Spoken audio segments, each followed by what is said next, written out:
পাবনা পৌরসভার ঝুঁকিপূর্ণ ভবনে আতঙ্কে রয়েছেন কর্মকর্তা-কর্মচারীরা। সার্বক্ষণিক চোখে মুখে ভয় নিয়ে দিচ্ছেন নাগরিক সেবা। সচেতন মহলের দাবি, ভবনটি আধুনিকায়নের জন্য পুরো ঢেলে সাজানো প্রয়োজন।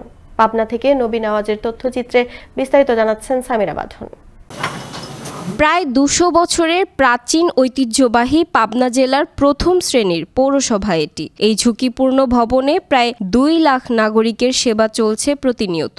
পৌর কর্মকর্তা কর্মচারীরা ঝুঁকিপূর্ণ ভবনে বসে চোখে মুখে আতঙ্ক নিয়ে দিচ্ছে নাগরিক সেবা।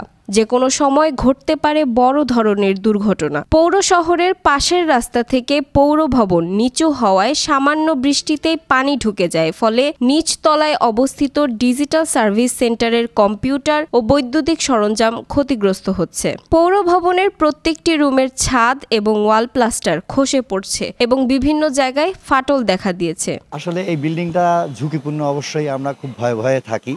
আমরা মনে করেন যে কখন ওই চটা ভেঙে পড়ে। এই যে পুরাতন বিল্ডিংটা আমাদের জন্য আসলে খুবই ঝুঁকিপূর্ণ একটা আমরা মনে করতেছি। ইতিমধ্যে এই পৌর ভবনকে ব্যবহারের অনুপযোগী ভবন বলে ঘোষণা করেছেন গণপূর্ত বিভাগ। এখানে একটি আধুনিক ভবন নির্মাণের জন্য পৌর কর্তৃপক্ষ আবেদন করেছেন সংশ্লিষ্ট দপ্তরে।